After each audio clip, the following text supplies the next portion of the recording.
Hello, Bacha Party. How are you all? My name is Harsh Kumar Agarwal, and today I am going to start a very important and fundamental chapter from class 12 ISC as well as CBSC का syllabus, that is goodwill का concept and valuation. जब भी हम लोग goodwill के बारे में बात करते हैं तो it becomes extremely important because आपका reconstitution of partnership में ये आपको काफी हेल्प करेगा. So यहाँ पे अगर आपकी conceptual understanding अच्छी है and आपने सबसे पहले इन chapters को पिकअप किया है तो आपको आगे जाके आपके सिलेबस में काफी ज्यादा हेल्प होगी. So without wasting any time let's dive directly into the chapter. सबसे पहला क्वेश्चन जो हम लोग के दिमाग में आता है that is what is goodwill. भैया मैं अभी जस्ट क्लास 11 से निकल के आया हूँ, मुझे डेप्रिसिएशन पता है, मुझे बिल्स ऑफ एक्सचेंज पता है, मुझे final accounts of sole proprietor पता है, मुझे ये नहीं पता गुडविल क्या होती है. क्या आप मुझे समझा सकते हो कि गुडविल एक्चुअल में होती क्या है? उसकी अकाउंटिंग तो शायद मैं बाद में भी कर लूंगा, बट गुडविल एक्चुअल में होती क्या है? तो देखिए, गुडविल को अगर मैं बहुत सिंपल वर्ड्स में समझाऊं without getting more technical, it is the advantage which you get from other businesses in the same industry. I repeat, the economic advantage that you get from other businesses, मतलब दूसरे businesses से जो आपको अलग बनाता है इन द सेम इंडस्ट्री और जिससे आपको इकोनॉमिकली बेनिफिट होता है, उसी को हम लोग बोलते हैं गुडविल. अगर मैं उसको सिंपल देसी भाषा में आपको समझाऊं तो भैया गुडविल का मतलब ये होता है क्या कि एक दुकान ज्यादा फेमस होती है तो उसके पास गुडविल है? हाँ, इनडायरेक्टली हाँ. गुडविल के लिए बहुत सारे फैक्टर्स हो सकते हैं. आप 20 साल से दुकान लगा रहे हैं, आपने बहुत अच्छी जगह पे दुकान लगा रखी है, आपके प्राइसेस सबसे कम है, आपका टेस्ट बहुत अच्छा है, आपकी क्वालिटी बहुत अच्छी है, आपकी सर्विसेज बहुत अच्छे हैं, आपके प्रोडक्ट्स बहुत अच्छे हैं. ऐसे बहुत सारे रीजंस हो सकते हैं जिसकी वजह से आपकी गुडविल हो. एंड ऐसा भी हो सकता है कि आपकी गुडविल बाकी फर्म्स के मुकाबले कहीं ज्यादा हो. करेक्ट? बिकॉज गुडविल का मतलब होता है समथिंग जो आपको दूसरे बिजनेसेस से अलग करता है. जैसे मैं एक बहुत प्रैक्टिकल एग्जांपल लूंगा. अगर आपको कैब्स बुक करनी है, अगर आपको कैब बुक करनी है, तो हर ऐप की एक अपनी अपनी यूएसपी है, एक यूनिक पॉइंट है जिसकी वजह से उसके पास एक गुडविल होती है. आज अगर आपको मिठाई खरीदनी है तो आप जैसे ही हल्दीराम, प्रभु जी या तिवारी जैसी दुकानों का नाम सुनते हैं, ऑटोमेटिकली आपके दिमाग में एक स्टैंडर्ड ऑफ क्वालिटी या एक क्वालिटी स्टैंडर्ड, एक टेस्ट स्टैंडर्ड सेट हो जाता है. क्यों? क्योंकि उन दुकानों ने due to a variety of factors एक प्रीमियम कमांड कर रखा है, गुडविल हमारे माइंड्स के अंदर में कमांड करके रखी है. सो गुडविल का मतलब अगर मैं इन शॉर्ट बताऊं तो it is something which is giving you economic benefits and वो आपको अलग बनाता है फ्रॉम द एंटायर इंडस्ट्री. ठीक है? ऐसा जरूरी नहीं है कि वो प्रोडक्ट किसी और के पास नहीं हो सकता है, वो चीज किसी और के पास नहीं हो सकती, ऐसा नहीं है. बट उसकी वजह से आपको इकोनॉमिक बेनिफिट हो रहा है इंडस्ट्री के कंपैरिजन में. करेक्ट? तो ये होता है आपका गुडविल का कॉन्सेप्ट. अब नेक्स्ट जो सबसे इंपॉर्टेंट बात आती है, बोर्ड की तरफ नोटिस कीजिएगा, जो एमसीक्यू में आपको फंसाने की कोशिश की जाएगी, दैट इज कि गुडविल भैया इनटैंजिबल होती है. भैया इनटैंजिबल वर्ड का मतलब ही मुझे नहीं पता है. गुडविल इनटैंजिबल होती है. इनटैंजिबल वर्ड का मतलब होता है something which is not tangible. Tangible या इनटैंजिबल का मतलब सिंपल है. इनटैंजिबल का मतलब है मैं उस चीज को टच नहीं कर सकता, मैं उस चीज को सी नहीं कर सकता हूं. तो इसका मतलब गुडविल इनटैंजिबल है. Absolutely yes. तिवारी के बगल में एक बहुत बड़ी बिल्डिंग नहीं है तिवारी की ख्यात बोलकर, प्रभु जी या हल्दीराम के बगल में एक बहुत बड़ी ऐसे वो नहीं बनी हुई है, स्टैचू नहीं बनी हुई कि लो प्रभु जी की गुडविल, हल्दीराम की गुडविल, ऐसे कोई स्टैचू नहीं है. It is intangible. वो आपके मन में ऑटोमेटिकली क्रिएट होता है. So that is called as intangible. But goodwill is not fictitious. तो क्या होता है, यूजुअली स्टेटमेंट्स में आपको कंफ्यूज करने के लिए ये बोला जाता है that goodwill is intangible and fictitious.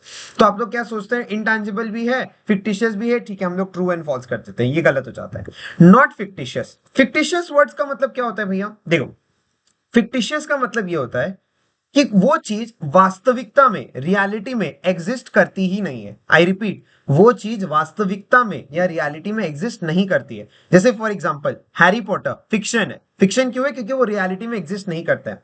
Accounts के पॉइंट ऑफ व्यू से fictitious assets, deferred revenue expenditure, advertisement suspense, marketing expense जो आप लोग पढ़ते थे क्लास 10 के कॉमर्स में, तो दोज आर फिक्टिशियस एसेट. मतलब वो एसेट का रूप तो धारण कर रखे हैं बट वो एक्चुअल में एसेट नहीं है, तो वो फिक्टिशियस एसेट है. तो उसी तरीके से लोग बोलते हैं कि गुडविल तो फिक्टिशियस एसेट है. अरे जो चीज दिख नहीं सकती, जो चीज को टच नहीं कर सकते, वो चीज रियलिटी में हो नहीं सकती है. पर ये पुराने थॉट्स थे. आज के युग में हम लोग को पता है कि goodwill is extremely important. Haldiram को हल्दीराम इसीलिए नहीं बोला जाता है क्योंकि हल्दीराम के पास कोई पर्टिकुलर प्रोडक्ट या ब्रांड है. हल्दीराम को हल्दीराम इसीलिए बोला जाता है क्योंकि उसके पास वो गुडविल है. उसके पास वो गुडविल है कि आज हमारे पेरेंट्स, हमारे ग्रैंड पेरेंट्स एंड इवन हमारी जनरेशन में हल्दीराम या प्रभुजी या तिवारी का एक स्टैंडर्ड है. हमने एक अच्छा क्वालिटी स्टैंडर्ड उसके साथ एसोसिएट कर रखा है. तो वो फिक्टिशियस नहीं है. उस स्टैंडर्ड की वजह से ही आज हम लोग, पहले अगर मेरे को रैंडम दो चॉइस मिली जाए, हल्दीराम एंड एक दूसरी दुकान, मैं हल्दीराम में जाना पसंद करूंगा if all the other factors are same. क्यों? Very simple reason, because it is real. एक मेरे पास एक सेंस ऑफ अट्रैक्शन है जो उसको एक इकोनॉमिक एडवांटेज दे रहा है, इसीलिए। ठीक है, तो इसमें मैंने थोड़ा ज्यादा टाइम दे दिया एक्सप्लेन करने में, but this is the point. And अभी तक मैंने जितने भी एग्जांपल आपको दिए हैं, बहुत ध्यान से सुनिएगा, it is known as self generated goodwill. नाम से ही आपको समझ आ रहा होगा, सेल्फ जेनरेटेड गुडविल का मतलब ही ये होता है उस गुडविल को मैंने खरीदा नहीं है, उस गुडविल को मैंने बनाया है, उस गुडविल को मैंने काफी साल या काफी टाइम मेहनत करने के बाद बनाया है। जैसे फॉर एग्जांपल, हल्दीराम का नाम भुजिया बेच के बनाया, कुछ भी चीज बन के बचा, तो उन्होंने खुद से वो नाम बनाया है। हल्दीराम ने कल को जाके किसी बिजनेस को खरीद के वो ख्याति नहीं पाई है। If I am able to explain my point. And most importantly, self generated goodwill का मतलब होता है उसकी कोई वैल्यू बुक्स के अंदर नहीं होती है। आई रिपीट, उसकी कोई भी वैल्यू बुक्स के अंदर नहीं होती है। ध्यान से सोचिएगा। लेट अस से आज मैं पढ़ा रहा हूं, आज मैं जो पढ़ा रहा हूं, लेट अस से मेरे पास बहुत सारी बैचेस चल रही हो या मेरे पास बहुत सारी बैचेस नहीं भी चल रही हो, द पॉइंट इज मेरी जो भी मार्केट में रेपुटेशन होगी, that is because of my own actions and my own consequences of my own actions. तो वो गुडविल मैंने खुद से क्रिएट की है। तो उस गुडविल की क्या कोई कॉस्ट हो सकती है? उस गुडविल की कोई कॉस्ट नहीं हो सकती है। उस गुडविल की कोई कॉस्ट नहीं हो सकती है। उस गुडविल की कोई मार्केट वैल्यू भी नहीं हो सकती है, because it is self generated goodwill. ठीक है भैया, मेरे को समझ नहीं आ रहा है, आप एक बार मेरे को क्विकली समराइज करके बताइए। देखिए, goodwill is an intangible asset but it is not a fictitious asset. सबसे पहले आप इस चीज को मन में रखिएगा। गुडविल एक्चुअली दो तरह की होती है। गुडविल एक्चुअली दो तरीके की होती है। Number one, self generated goodwill, वो गुडविल जो मैंने अपनी मेहनत से over a particular period of time, research, development, मेहनत करके मैंने बनाई है। एंड सेकेंड होती है परचेज्ड गुडविल। अभी मैं किसकी बात कर रहा हूं? सेल्फ जनरेटेड गुडविल की। सेल्फ जनरेटेड गुडविल को मैं जनरेट करता हूं over a long period of time, मेहनत करके, रिसर्च करके, डेवलपमेंट करके, अपने आप को झोंक कर, मेहनत करके। तो भैया उसकी कोई कॉस्ट पॉसिबल नहीं है, बिकॉज हमारे अकाउंट्स में हिस्टोरिकल कॉस्ट का कॉन्सेप्ट होता है कि जिस चीज की कॉस्ट होगी उसी चीज को रिकॉर्ड किया जा सकता है। करेक्ट? तो सेल्फ जनरेटेड गुडविल को हम लोग बुक्स के अंदर रिकॉर्ड नहीं कर सकते। क्यों? भैया आज जो मेरी मार्केट में रेपुटेशन है, हो सकता है मैं आज बोल दूं कि मेरी रेपुटेशन 100 करोड़ रुपए की है। क्या मेरे पास 100 करोड़ रुपए की एसेट बन गई? नहीं। हो सकता है मेरे पापा के हिसाब से मेरी रेपुटेशन 10 रुपए की है मार्केट में, तो क्या मेरी रेपुटेशन अब 10 रुपए की हो गई मार्केट में? सो इसका मतलब इसका कोई रिलायबल एस्टिमेट नहीं है। हो सकता है मेरी आंखों में मेरी वैल्यू 10 करोड़ रुपए हो सकता है मेरे किसी दूसरे फ्रेंड के आंखों में मेरी वैल्यू 5 रुपए की हो, किसी दूसरे पर्सन के आंखों में मेरी वैल्यू 100 करोड़ रुपए की हो। तो इसका कोई रिलायबल एस्टिमेट नहीं है। एंड एक बात याद रखिएगा, ये क्लास 11 का कॉन्सेप्ट है। कोई भी चीज को एसेट बोलना इतना आसान नहीं होता है। एसेट के लिए उसको बहुत सारी कंडीशंस फुलफिल करनी पड़ती है। अगर मैं बोल दूं कि मैं आज 10 करोड़ का हूं अपने एस्टिमेट पे, कि एक दोस्त के हिसाब से 5 रुपए का हूं, एक दोस्त के हिसाब से 100 करोड़ का हूं, तो इस एसेट की वैल्यू बहुत ज्यादा फ्लक्चुएट कर रही है। This is not possible. तो इससे मेरे को कोई इकोनॉमिक बेनिफिट नहीं मिल रहा है। करेक्ट? तो सेल्फ जनरेटेड गुडविल एकदम सिंपल वर्ड्स में बुक्स में नहीं आती है। अब आते हैं सबसे इंपॉर्टेंट पॉइंट पे, जो आपके एग्जाम के लिए भी वेरी इंपॉर्टेंट होता है। ठीक है? परचेज्ड गुडविल हम लोग बुक्स के अंदर रिकॉर्ड कर सकते हैं। क्या बोला मैंने? परचेज्ड गुडविल को हम लोग बुक्स के अंदर रिकॉर्ड कर सकते हैं। भैया गुडविल परचेज कैसे हुई? मेरे को तो यही नहीं समझ आया। Goodwill as a concept purchase कैसे हो सकती है? देखो, एक लाइन में आपको बताता हूं, ये हम लोग बुक्स के अंदर पढ़ते हैं कि गुडविल की जो एग्जिस्टेंस है, मतलब गुडविल की जो एग्जिस्टेंस है ना, वो एंटिटी के साथ है, वो एंटिटी के साथ अटैच्ड है, वो एंटिटी के साथ अटैच्ड है। मतलब आज हल्दीराम की जो इज्जत है as a food processor, as a service provider, as a restaurant, जो भी आप समझ लीजिए, आज हल्दीराम की इज्जत हल्दीराम के साथ जुड़ी हुई है। अगर आज हल्दीराम का बिजनेस बंद हो गया ना, तो हल्दीराम की उस गुडविल का कोई यूज नहीं है। आप खुद ही सोच के देखिए, आज अगर हल्दीराम बंद हो जाता है तो हल्दीराम के अच्छे टेस्ट को आप अपनी सिर्फ मेमोरी में याद करेंगे, बट उसकी वजह से, मेरा डेफिनेशन याद कीजिएगा, कोई इकोनॉमिक बेनिफिट हल्दीराम को फ्लो नहीं कर रहा है, कोई इकोनॉमिक बेनिफिट हल्दीराम को फ्लो नहीं कर रहा है, देन इन दैट केस वो गुडविल नहीं बन सकता है। करेक्ट? जो मैंने आपको सिंपल डेफिनेशन बताया था। तो उसका एग्जिस्टेंस अटैच्ड होता है, रिलेटेड होता है, अटैच्ड होता है, रिलेटेड होता है विद द एंटिटी इटसेल्फ। मतलब अगर एंटिटी बिक गई, मैंने भी आपको क्या एग्जांपल दिया, एंटिटी बंद हो गई, अब मैं बोल रहा हूं अगर एंटिटी बिक गई तो उसकी जो गुडविल होगी वो भी उस एंटिटी के साथ बिक जाएगी। ठीक है? एंड यहीं पे कॉन्सेप्ट उठता है परचेज्ड गुडविल का। भैया परचेज्ड गुडविल क्या होती है, आप मेरे को समझाओ। लेट अस से आज मुझे एक रेस्टोरेंट खोलना है। ठीक है? आज मुझे एक रेस्टोरेंट खोलना है अब मुझे रियलाइज हुआ एक रेस्टोरेंट खोलने में 15 माथा पच्ची है। क्या? मेरे को एक जगह खोजनी पड़ेगी, मेरे को एक टीम बनानी पड़ेगी, मेरे को शेफ्स या कुक्स हायर करने पड़ेंगे, मेरे को मेन्यू बैठवा के बनवाना पड़ेगा, एक मैनेजर हायर करना पड़ेगा, ट्रस्टेड एम्प्लॉयज हायर करने पड़ेंगे, गल्ला संभालने के लिए या तो मेरे को खुद या एक आदमी लगेगा, फिर उसके बाद मेरे को कॉन्स्टेंटली अपडेट होते रहना पड़ेगा कि भैया इंस्टाग्राम पे क्या नया ट्रेंड आ रहा है, उसके हिसाब से सब्जी चेंज करो, प्रेजेंटेशन करो, ईटीसी ईटीसी बहुत सारे लफड़े होते हैं। मैं बोला यार मुझसे इतने लफड़े नहीं होंगे, मुझसे इतने लफड़े नहीं होंगे। मैं बोला यार मार्केट में मैं एक काम करता हूँ, हल्दीराम बहुत अच्छा बिजनेस है, या लेट्स से एबीसी लिमिटेड एक बहुत अच्छा रेस्टोरेंट चला रहा है, यही तो मोड़ पे बहुत अच्छी इसकी दुकान चलती है। मैं एक काम करता हूँ, मैं जाके इसके बिजनेस को खरीद लेता हूँ। क्या बोला मैंने? इसके एसेट्स नहीं खरीदता हूँ, इसकी लाइबिलिटी नहीं खरीदता हूँ, मैं इसके पूरे बिजनेस को खरीद लेता हूँ। तो पूरे बिजनेस का मतलब मैं एसेट भी खरीद रहा हूँ और लाइबिलिटीज भी खरीद रहा हूँ। बोलो ये से नो करेक्ट। तो भैया मैं एसेट और लाइबिलिटी आपके दोनों खरीदने में इंटरेस्टेड हूँ। एबीसी लिमिटेड या हल्दीराम जो भी आपका एग्जांपल होगा वो यही बोलेगा भैया मैं अपना बिजनेस आपको क्यों बेचूं। मैं बोलूंगा भैया आपका बिजनेस आप मेरे को बेच दो, मैं आपका बिजनेस बढ़ाने में, मैं आपका बिजनेस चलाने में इंटरेस्टेड हूं। उन्होंने बोला ओके नो वरीज, उन्होंने बोला ओके नो वरीज। अब आते हैं डिस्कशन पे। तो भैया ऐसा हुआ, मैंने एबीसी लिमिटेड के एसेट्स चेक किए। एबीसी लिमिटेड के एसेट्स में क्या होगा भैया? एबीसी लिमिटेड के एसेट्स में बहुत सारा सामान था, टेबल पड़ा था, किचन में बहुत सारे अप्लायंसेस पड़े थे, चेयर पड़ी थी, मेन्यू पड़े थे, बहुत सारे अप्लायंसेस पड़े थे। तो मेरे को पता चला जो एसेट है वो 400 रुपीज के उनके पास एसेट थे। एक बार एग्जाम्पल के लिए समझेगा। बाद में मैंने पता लगाया कि जो लाइबिलिटीज है, जो लाइबिलिटीज है, उनकी लाइबिलिटीज निकल के आती है 150 रुपीज की, उनकी लाइबिलिटीज निकल के आती है 150 रुपीज की। करेक्ट। तो अभी यहाँ पे दो सवाल उठने चाहिए। एक, एसेट और लाइबिलिटी तो बराबर होता है भैया, मैं बैलेंस शीट पढ़ के आया हूँ, हाँ मैं क्लास 11 पढ़ के आया हूँ, मुझे बेवकूफ नहीं बना सकते हो। उसके लिए 1 मिनट रुक जाइएगा। सेकंड, भैया लाइबिलिटीज 150 रुपए की है, एसेट 400 रुपए की है, इससे क्या फर्क पड़ता है? इससे बहुत फर्क पड़ता है। आप किसी आदमी से उसका बिजनेस खरीद रहे हो तो आप उसके एसेट भी खरीद रहे हो, उसके लाइबिलिटी भी खरीद रहे हो। अगर आप उस बंदे से उसकी एसेट खरीद रहे हो तो आपको उसको पैसे देने पड़ेंगे। तो अगर 400 रुपए की एसेट है तो 400 रुपए उसको मेरे को देने पड़ेंगे। करेक्ट। बट अगर 150 रुपए की लाइबिलिटी को भी मैं टेक ओवर कर रहा हूं, अच्छा मैं लाइबिलिटी क्यों टेक ओवर कर रहा हूं? क्योंकि उसका बिजनेस मैं अक्वायर कर रहा हूं, तो उसका बिजनेस ऑटोमेटिकली बंद हो गया। जैसे ही उसका बिजनेस बंद होगा उसकी सारी लाइबिलिटीज भी तो मेरे पास आ जाएंगी। तो 150 रुपीज अब उस बंदे को, एबीसी लिमिटेड को मेरे को देना चाहिए। तो भैया एक हाथ में दूंगा, दूसरे हाथ में पैसा लूंगा, इतना माथापच्ची करते नहीं है। हम लोग बोलते हैं भैया आपका टोटल एसेट्स माइनस आपकी जितनी भी लाइबिलिटीज है, जो फाइनल अमाउंट आता है माइनस करके वो मैं आपको पे कर देता हूं। कॉमन सेंस भी यही बोलता है। तो इसी फिगर को हम लोग बोलते हैं 250 rupees, which is known as net assets. क्या बोला मैंने? Net assets. एंड ये टर्म बहुत इंपॉर्टेंट है, मेरे साथ स्टिक कीजिएगा, मैं आपको बताता हूँ। 250 रुपीज है हमारा नेट एसेट। नेट एसेट का मतलब क्या हो गया? नेट वर्ड का ही मतलब होता है कि मैंने उसमें से कुछ एडजस्ट कर रखा है, उसमें से कुछ निकाला है मैंने। तो मैं बोलूंगा एसेट्स में से मैंने आउटसाइड लाइबिलिटीज को निकाल दिया, तो मेरा 250 रुपीज का नेट एसेट्स आया। तो एबीसी लिमिटेड प्राउडली बोलता है कि मुझे 250 रुपीज आप दे दीजिए। करोड़ में चलो फिगर है, 250 करोड़ आप मुझे पे कर दीजिए। हम लोग बोले क्यों? अरे भैया मेरी 400 करोड़ की आप एसेट खरीद रहे हो, 150 करोड़ की लाइबिलिटी आप ले रहे हो, अब मुझे नहीं पे करनी पड़ेगी। तो 400 का 400 माइनस 150 इज इक्वल टू 250 रुपया। तो 250 करोड़ रुपया आप मेरे को दे दो। मैंने बोला ठीक है ले लो, 150 करोड़, सॉरी 250 करोड़ रुपीज आप मेरे से ले लो। अब यहां पे क्या हुआ? यहां पे एक क्वेश्चन अराइज हुआ, यहां पे एक बहुत इंपॉर्टेंट क्वेश्चन अराइज हुआ। अगर आप इस क्वेश्चन को समझ गए, आप गुडविल का चैप्टर समझ गए। क्वेश्चन ये आया कि भैया एबीसी लिमिटेड मार्केट में 20 साल से खाना बना रहा है और रेस्टोरेंट अच्छा चला रहा है। 20 साल पहले इस बिजनेस को कोई नहीं जानता था, आज यहां पे लोग दूर दूर से शहर से खाना खाने आते हैं।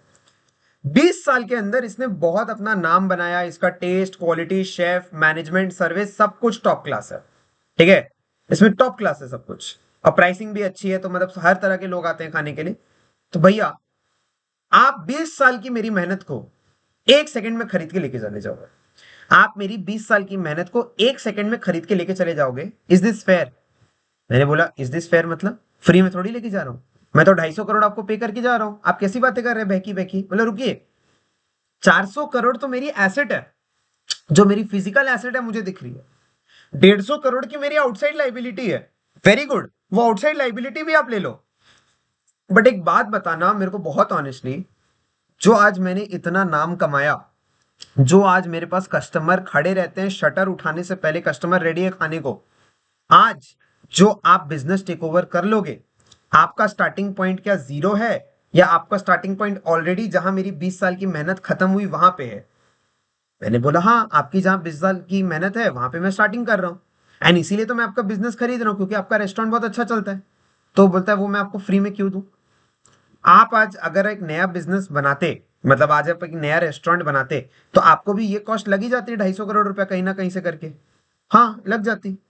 तो भैया मैं आपको अपना बना बनाया बिजनेस बेच के भाग जाऊं, एंड आप चाहते हैं कि मेरी जो इतनी मेहनत है, इतने जो मेरे इनटेंजिबल एसेट्स है, इतनी जो मैंने मेहनत करके अपना कस्टमर लिस्ट बनाया है, इतना जो लोगों का ट्रस्ट पाया, मैं आपको फ्री में दे दूं।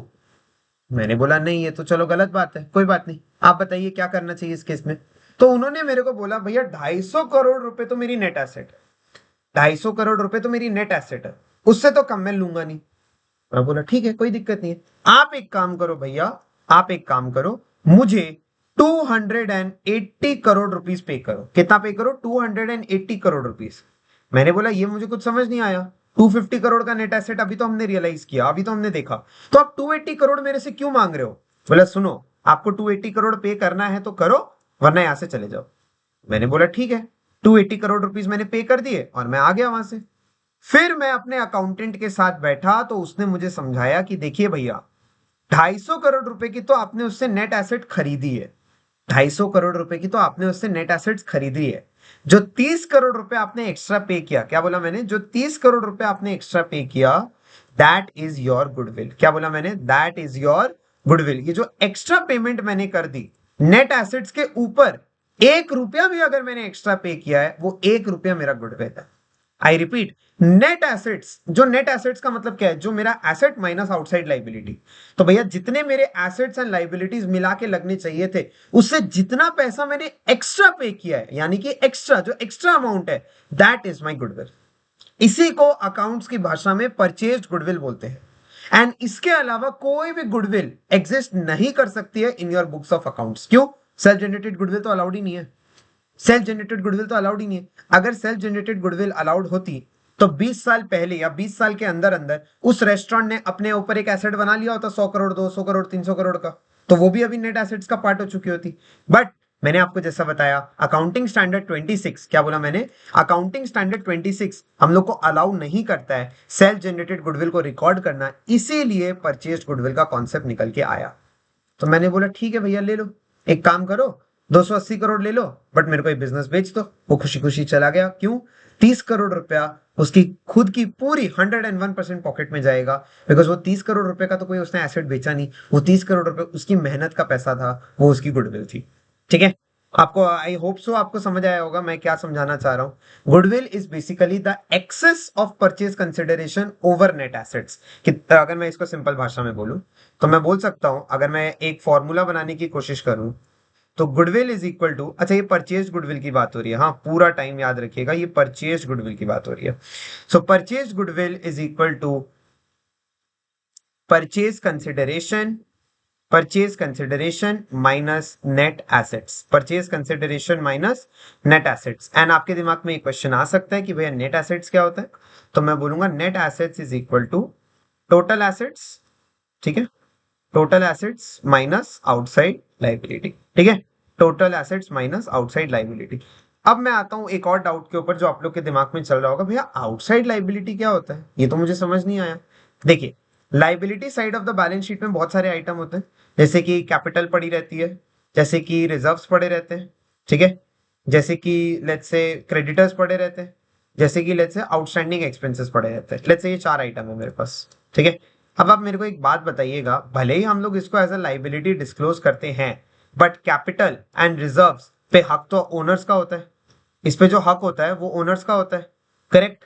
ये जो बचे हुए आइटम होते हैं, ये होती है एक्सटर्नल लाइबिलिटीज, जो मुझे किसी बाहर वाले को चुकानी पड़ती है, that is known as external liabilities. तो एक्सटर्नल लाइबिलिटीज को ही हम लोग माइनस करते हैं, इंटरनल लाइबिलिटीज या ओनर्स की जो लाइबिलिटी होती है उसको हम लोग माइनस नहीं करते। I hope I was able to explain my entire point कि भैया सेल्फ जनरेटेड गुडविल क्या होती है एंड परचेज गुडविल क्या होती है।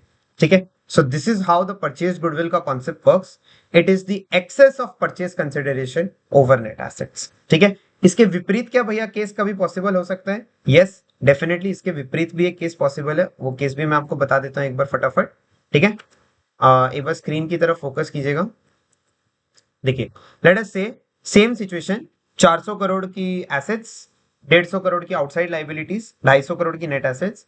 हाउएवर दिस टाइम बिजनेस की हालत बहुत पतली है, तो उन्होंने हम लोग को बोला आप 210 करोड़ में खरीद लो। मैंने बोला है 250 करोड़ के तो आपके नेट एसेट है। बोला भैया सेठ जल्दी खत्म करो ट्रांजेक्शन, आप यहाँ से फुटो, आप यहाँ से भागो, आप मेरे को एक काम करो 250 का 210 ही दे दो, खत्म करो। तो ये 40 रुपए मेरी गुडविल नहीं है, ये 40 रुपए मेरा कैपिटल रिजर्व है। अब ये कैपिटल रिजर्व क्यों है, इसका सोल्यूशन या इसका आंसर आपको मैं बहुत डिटेल में देखता मिलूंगा इशू ऑफ शेयर्स में, वहां पे भी कैपिटल रिजर्व का पॉइंट आता है तो हम समझते हैं। मैं आपको यहाँ पे बहुत शॉर्टली समझाता हूँ, ठीक है। आपने 250 करोड़ का सामान 210 करोड़ में खरीदा, आपको फायदा हुआ, आप मतलब जो खरीद रहे वेंडर मतलब जो परचेजिंग कंपनी, ठीक है। तो भैया 250 करोड़ का सामान आपने 210 करोड़ में खरीदा तो 40 करोड़ रुपए का आपका बेनिफिट हुआ। ये 40 करोड़ का बेनिफिट आपको रोज रोज नहीं होता है, इसीलिए इसको प्रॉफिट एंड लॉस अकाउंट की जगह मैंने एक पर्टिकुलर रिजर्व में डाल दिया, capital reserve, because this is a capital nature of transaction, ठीक है। डन। तो ये होता है आपका पूरा concept of self generated goodwill as well as purchase goodwill. जी बच्चों, sorry for the technical glitch. Continuing with valuation of goodwill.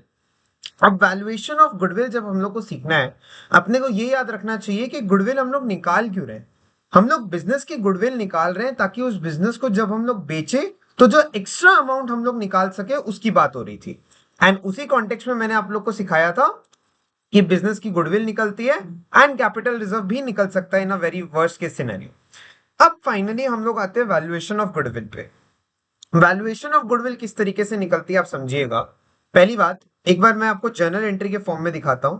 Late us से आपने बोला assets account debit, assets account debit, और जो भी आउटसाइड लाइबिलिटी आपने खरीद ली तो एसेट रिकॉर्ड करने के लिए डेबिट, आउटसाइड लाइबिलिटी खरीदने के लिए क्रेडिट। जो बैलेंसिंग फिगर होता है वो आपका यहाँ पे रिकॉर्ड हो जाता है एज गुडविल, वो आपका बैलेंसिंग फिगर रिकॉर्ड हो जाता है एज गुडविल। आपके लिए purchased goodwill will always be an asset, तो वो आपकी डेबिट में रिकॉर्ड होती है। एंड इन केस आपका कैपिटल रिजर्व निकला तो रिजर्व आपके हमेशा क्रेडिट होते हैं, आपने पढ़ा है थ्योरीज में। तो कैपिटल रिजर्व आपका बैलेंसिंग फिगर होगा तो वो आपका क्रेडिट में होगा। याद रखिएगा, या तो गुडविल होगा या कैपिटल रिजर्व होगी, ये दोनों एक साथ कभी एग्जिस्ट नहीं कर सकते नेचुरली। या तो परचेज कंसिडरेशन नेट एसेट से ज्यादा होगा या नेट एसेट से कम होगा। नेट एसेट के बराबर है so that is neither goodwill nor capital reserve. अगर ज्यादा है मतलब मैंने ज्यादा पैसे दिए नेट एसेट्स कम है तो वो गुडविल का सिनेरियो है। अगर मैंने कम पैसे दिए नेट एसेट ज्यादा है तो वो कैपिटल रिजर्व का सिनेरियो है। 99% आपको गुडविल का ही केस मिलता है। अब वैल्यूएशन ऑफ गुडविल के लिए 5 मेथड हम लोग को सीखने होते हैं। वैल्यूएशन ऑफ गुडविल के लिए 5 मेथड हम लोग सीखते हैं। Average profit, weighted average profit, super profit, and then हम लोग दो तरह का कैपिटलाइजेशन सीखते हैं, capitalisation of average profit and capitalisation of super profit. Without wasting any time फटाफट समझते हैं, बहुत ही इजी कॉन्सेप्ट है ये, ठीक है। देखिए, पहले मैं आपको ये बताने वाला हूं कि किस तरीके से एसेट्स को रिकॉर्ड गुडविल को हम लोग वैल्यू करते हैं। बाद में मैं एडजस्टमेंट्स के ऊपर आऊंगा। तो पहले मैं सारे मेथड्स को डिस्कस करूंगा ताकि अगर आपको मेथड्स में कोई डाउट हो तो वो फटाफट 15 से 20 मिनट में क्लियर हो जाए। एंड देन एडजस्टमेंट्स के लिए मैं लास्ट में 10 मिनट्स रखूंगा। एक चीज और, हो सकता है आप में से कुछ स्टूडेंट्स बुक खोल के बैठे होंगे तो आपको एक डाउट आएगा कि भैया मैंने एक टॉपिक और पढ़ा कि गुडविल का मतलब पॉइंट उठ के आता है अगर शेयर बेस्ड पेमेंट होती है, कि मैं शेयर इशू कर रहा हूं प्रीमियम पे या डिबेंचर इशू कर रहा हूं डिस्काउंट या प्रीमियम पे, तो उससे पेमेंट होती है, उसमें भी गुडविल आ रहा है। वो आपने मुझे नहीं पढ़ाया। तो मैं अज्यूम कर रहा हूं कि आप इस वीडियो को एकदम फंडामेंटल स्टेज ऑफ रिवीजन में देख रहे हैं। आप शेयर और गुडविल शेयर और डिवेंचर का कॉन्सेप्ट अभी आपको नहीं पता है। तो मैं उस कॉन्सेप्ट को 2 मिनट का कॉन्सेप्ट को मैं शेयर एंड डिवेंचर के चैप्टर में पढ़ाना ज्यादा प्रेफर करूंगा, क्योंकि वहां पे आप गुडविल के कॉन्सेप्ट को इजीली कनेक्ट कर पाए, ठीक है। चलिए अब आते हैं मेथड्स के ऊपर। सबसे पहला मेथड उठ के आता है मेरे पास एवरेज प्रॉफिट मेथड, ठीक है। पहले आप ये समझिएगा वैल्यूएशन होती किस तरीके से। गुडविल का हम लोग किसी भी तरीके से वैल्यूएशन करें, उस मेथड को हम लोग यहां लिखते हैं, उसको मल्टीप्लाई करते हैं नंबर ऑफ इयर्स परचेज से। ये हमेशा कांस्टेंट है, ये हमेशा क्वेश्चन में आपको गिवन रहेगा, नंबर ऑफ इयर्स परचेज। भैया नंबर ऑफ इयर्स परचेज क्या होता है? नंबर ऑफ इयर्स परचेज का मतलब होता है कितने साल की मैं एक पर्टिकुलर अमाउंट को खरीदना चाहता हूं। अभी आपको नहीं समझ आएगा, एक बार मेरी बात सुनिए फिर आप डिस्कस कीजिएगा। अब जैसे लेट्स से मैं पहला मेथड बोलता हूं average profit into number of years purchase. So let us से आपका एवरेज प्रॉफिट निकल के आता है 50,000 रुपया एंड आपका नंबर ऑफ इयर्स परचेज है 3, तो आपकी गुडविल की वैल्यू हो जाएगी 1.5 लाख रुपया, ठीक है। इस कॉन्सेप्ट को मत भूलिएगा। अब आते हैं डायरेक्ट डिस्कशन के ऊपर। सबसे पहला पॉइंट जो हम लोग का उठ के आता है that is average profit. Average profit क्या होता है भैया? एवरेज प्रॉफिट ये आपको बहुत इजी बेसिक मैथमेटिक्स है, फिर भी मैं बता देता हूं। एवरेज प्रॉफिट का मतलब होता है टोटल प्रॉफिट्स एवरेज प्रॉफिट्स का मतलब होता है total profits divided by number of years. Average profit is equal to total profits divided by number of years. Let us say मेरे 3 साल के प्रॉफिट्स है 33, 36 एंड 27। तो अगर मैं इसको ऐड कर दूं तो it comes out to be 93, मतलब इन सबको ऐड कर दूं मैं तो अपना टोटल आएगा 93। तो एवरेज प्रॉफिट होगा 93 डिवाइडेड बाई 3, क्योंकि ये साल 1 है, साल 2 है, साल 3 है, विच इज इक्वल टू 31। सो मेरा एवरेज प्रॉफिट है 31। इसको मैं मल्टीप्लाई करूंगा नंबर ऑफ ईयर्स परचेज से तो मेरा गुडविल का वैल्यू आएगा। Please number of years and number of years purchase दोनों चीजों में कंफ्यूज मत होइएगा, ये दो अलग अलग चीजें होती है, ठीक है। सिमिलरली अगर आपको स्टैटिस्टिक्स हल्की सी याद होगी तो आपको वेटेड एवरेज का कॉन्सेप्ट भी याद होगा। देखिए वेटेड एवरेज क्यों उठ के आया मैं आपको बताता हूं। एवरेज प्रॉफिट लेट्स से मैंने लिया, लेट्स से 2020, 2021, 2022, 2023, ये मैंने 4 साल के प्रॉफिट्स लिए। अब मैंने क्या किया, इन सबको ऐड किया और मेरा एवरेज प्रॉफिट निकल के आया। अब जो बिजनेस बेच रहा है या जो बिजनेस खरीद रहा है उसने ये आपत्ति उठाई कि भैया जो मेरा लेटेस्ट प्रॉफिट है वो मेरे लिए ज्यादा रेलेवेंस होल्ड करता है, जो मेरा लेटेस्ट प्रॉफिट है वो मेरे लिए ज्यादा रेलेवेंस होल्ड करता है, ना कि 4 साल पहले का प्रॉफिट जो किसी भी रीजन से कम बेसी हुआ होगा। मैं तो बिजनेस आज खरीद रहा हूं, तो आज से जस्ट पहले जो पिछले साल का परफॉर्मेंस होगा वो मेरे लिए ज्यादा रेलेवेंट है। तो मैं क्या करता हूं, इसको ज्यादा भारीपन देना चाहता हूं, इसको ज्यादा वेटेज देना चाहता हूं। तो मैं क्या करूंगा, यहाँ पे वेट असाइन कर दूंगा, मैं यहाँ पे वेट असाइन कर दूंगा, लेट्स से 4, 3, 2, 1।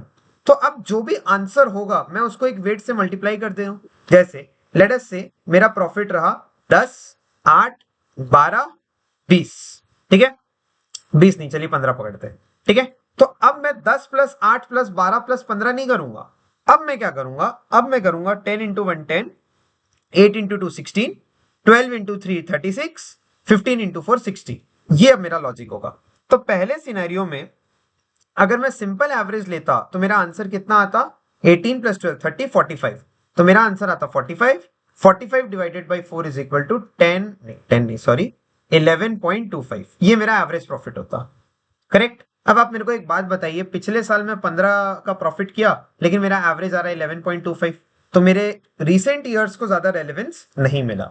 लेकिन अब देखिए जो नया मेथड है इसके हिसाब से कितना आएगा, 10 प्लस 16 26, 26 प्लस 36 कितना होता है, 26 plus very bad maths, 26 plus 36 plus 60 122। तो मेरा एवरेज प्रॉफिट 122। अब क्वेश्चन ये उठ के आता है कि मैं इसको डिवाइड किससे करूं। ये जो मैंने वेट करके प्रॉफिट निकाला इसको मैं बोल सकता हूं वेटेड प्रॉफिट। क्या बोल सकता हूं मैं इसे, वेटेड प्रॉफिट। तो ये जो वेटेड प्रॉफिट्स निकल के आए हैं, अब इस वेटेड प्रॉफिट्स को डिवाइड किस चीज से करें। तो भैया वेटेड प्रॉफिट्स को हम लोग डिवाइड करते हैं टोटल वेट से, मतलब सारे वेट्स, ये वाले वेट्स, हाँ ये जो मैंने मल्टीप्लाई करने के लिए यूज किए इनको भी ऐड कर देता हूं। तो 1 plus 2 3, 3 plus 3 4, 4 sorry 3 plus 3 6, 6 plus 4 10। So my answer is 10। सो मेरा आंसर हो गया 12.20। अब आप देखिए भले ही हम लोग पूरा पूरी नहीं कर पाए बट अब मैं जो इस साल का प्रॉफिट है उसको बेटर रिप्रेजेंट कर पा रहा हूं, करेक्ट। तो भैया अब क्या मुझे देखना पड़ेगा कि वेट कितना होगा, मेरे को खुद से असाइन करना पड़ेगा? Absolutely not, it is just a method of calculation. Question में आपको गिवन रहेगा कि कौन से साल का कौन सा वेट है। लास्ट टू लास्ट अगर टफेस्ट पेपर होगा तो आपको यह बोला जाएगा कि भैया सबसे रिसेंट ईयर को या सबसे ओल्डेस्ट ईयर को हाईएस्ट रेलेवेंस मिले। आई रिपीट, अगर सबसे लेटेस्ट ईयर को रेलेवेंस है तो ये वाला केस है, 2023 को 4 वेट दिया, 2022 को थोड़ा कम, 2021 को और थोड़ा कम, और लास्ट ईयर को तो एकदम ही कम, ठीक है। तो इस तरीके का भी सिनेरियो बन सकता है। तो ये वाला फॉर्मूला को एक बार आइए डिस्कस कर लेते हैं, जस्ट अ सेकेंड। ये इलस्ट्रेशन आई होप आपको समझ आ गया होगा। अच्छा अब आते हैं वेटेड एवरेज प्रॉफिट पे। तो वेटेड एवरेज प्रॉफिट का फॉर्मूला क्या होगा, weighted average profit, weighted average profit is equal to total of profit, no total of weighted profit. मतलब मैं टोटल वेटेड प्रॉफिट्स लूंगा एंड उसको मैं डिवाइड कर दूंगा बाई, उसको मैं डिवाइड कर दूंगा बाई टोटल वेट्स, ठीक है। नंबर ऑफ ईयर से मत कीजिएगा, ये सबसे कॉमन मिस्टेक है जो आप लोग एग्जाम में करते हैं। उसको डिवाइड कीजिएगा टोटल वेट्स से, करेक्ट। एंड अगेन अगर वेटेड एवरेज प्रॉफिट होगा तो weighted average profit into number of years purchase करने से आपको गुडविल मिल जाएगा, ठीक है। अच्छा अब आते हैं नेक्स्ट पॉइंट के ऊपर, सुपर प्रॉफिट। एकदम इजी है and super profit honestly speaking थोड़ा इंटरेस्टिंग है, ठीक है। अच्छा, एक डाउट आया था मेरे दिमाग में, मैं उसको एक बार क्विकली डिस्कस कर लेता हूँ। एक स्टूडेंट ने मेरे से ये चीज पूछा था जब मैं इसको क्लास में पढ़ाया था कि भैया ये 5 मेथड आप मेरे को पढ़ाओगे, मतलब और भी मैं आपको 3 मेथड अभी पढ़ाऊंगा, तो 5 मेथड आप मुझे पढ़ाओगे, which method is used, which method is best, which method is worst? The answer is 0। देखिए, गुडविल को वैल्यू करना, जैसा मैंने आपको बोला था, एक सब्जेक्टिव मैटर है, ठीक है, एक सब्जेक्टिव मैटर है। मेरे हिसाब से एवरेज प्रॉफिट बेस्ट मेथड हो सकता है, आपके हिसाब से best method super profit method हो सकता है, एक थर्ड पर्सन के हिसाब से weighted average profit can be the best method. So there is no proper definite answer for this, it all depends on the nature of business and जो लोग transaction कर रहे हैं वो किस बेसिस पे मतलब वैल्यूएशन करना चाहते हैं। अब आते हैं सुपर प्रॉफिट के ऊपर। Although I find super profit to be the most logical and super profit to be the best method of calculation। अब देखिए, एक इंडस्ट्री में, क्या बोला मैंने, एक इंडस्ट्री में क्या होता है, एक इंडस्ट्री में बहुत सारे फर्म्स होते हैं। लेट अस से मैं बोलता हूं छोले भटूरे, ठीक है। लेट्स से एक छोले भटूरे की इंडस्ट्री है। अब छोले भटूरे बनाने वाले बहुत सारे स्टॉल्स होंगे, लोग होंगे। सो लेट्स से ये शॉप ए, ये शॉप बी, ये शॉप सी, ये शॉप डी, ये शॉप ई, ये शॉप एफ, ठीक है। तो ये पूरी इंडस्ट्री है छोला भटूरा बनाने वाली मेरे एरिया में। अब छोले भटूरे बनाने के लिए जो इंग्रेडिएंट्स लगेंगे, या जो टेस्ट लगेगा, या जो सर्विस होगी, या जो क्वालिटी होगी, वो सब एक बार भूल जाइए। हर दुकान पे, 6 दुकान है मेरे एग्जांपल पे, हर दुकान पे एनी गिवन डे पे एक मिनिमम अमाउंट ऑफ कस्टमर जाएंगे ही जाएंगे। मतलब जिन लोग को कुछ नहीं पता है किसी भी गुडविल उडविल के बारे में, वो नया है इस एरिया में, टूरिस्ट है, श्योर शॉर्ट, मतलब ये इकोनॉमिक्स का कॉन्सेप्ट है, मैं इसमें यहां ज्यादा डिस्कस नहीं करूंगा, बट एक मिनिमम अमाउंट ऑफ कवरेज सबको मिलेगा। क्या बोला? एक मिनिमम अमाउंट ऑफ कवरेज सबको मिलेगा। ऐसा नहीं होगा कि सपोज आज अगर मैं जी नया दुकान खोल लूंगा तो मैं एकदम ही भूखा मर जाऊंगा, करेक्ट।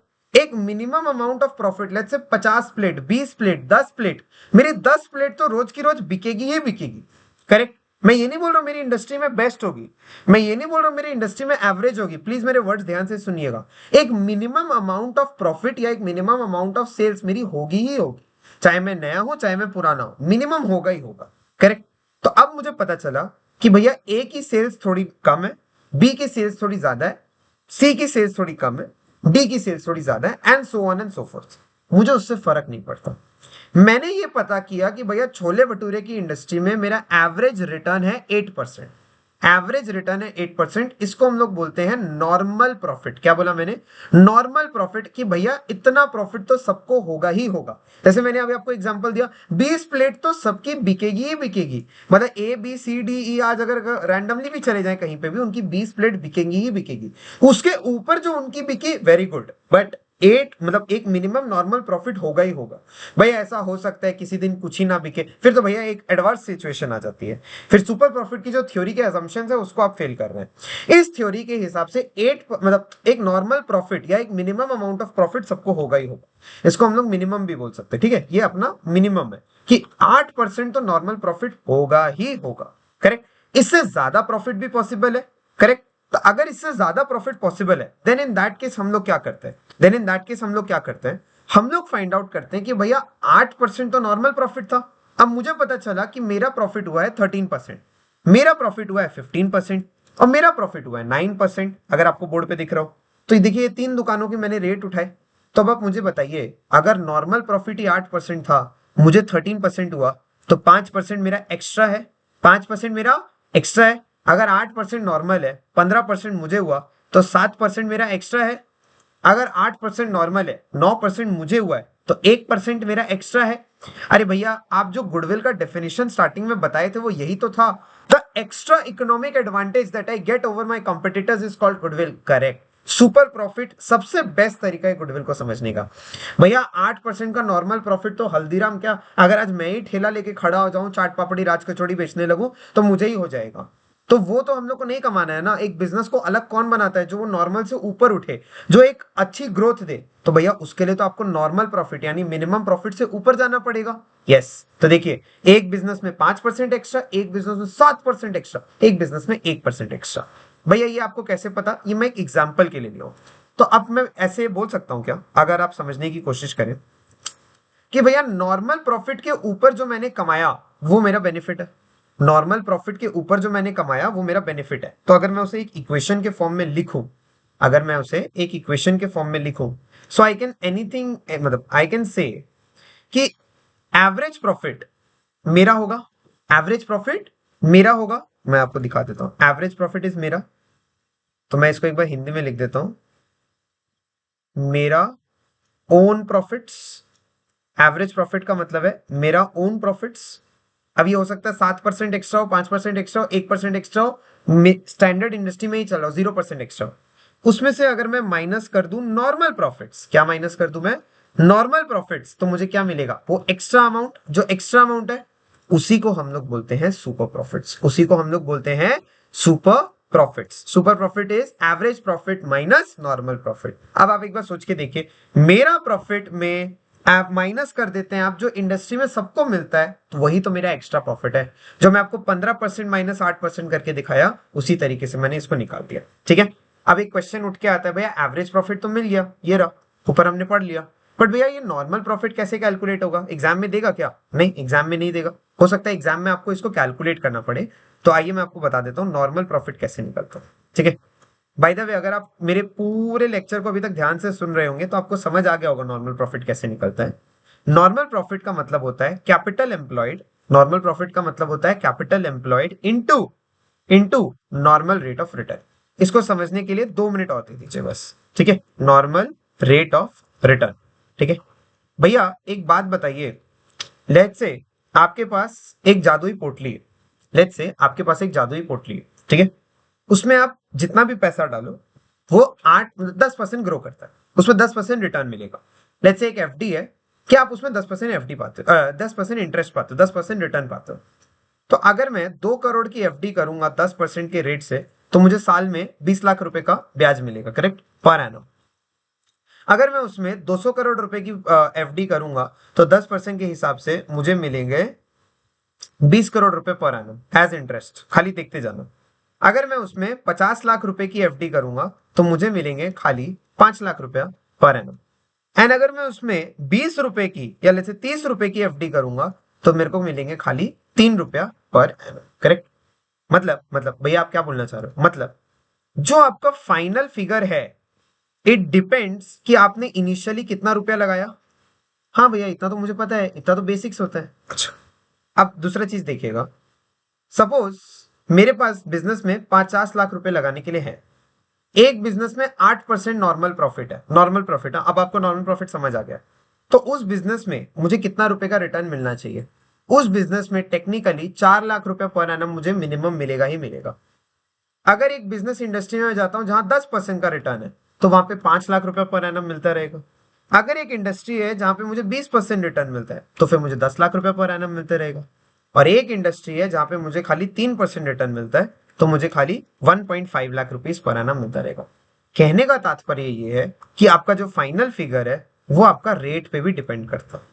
मैंने आपको दोनों सेट ऑफ एग्जांपल्स इसीलिए बताए कि दोनों चीज मल्टीप्लाई में जो आती है वो दोनों की दोनों चीजें बहुत ज्यादा इंपॉर्टेंट होती है आपका फाइनल फिगर निकालने के लिए। हम लोग जैसे ही दोनों चीजों को मल्टीप्लाई करते हैं, as I was saying again, जैसे ही हम लोग दोनों चीजों को मल्टीप्लाई करते हैं उस चीज से ही मेरा फाइनल रिजल्ट पे फर्क पड़ता है।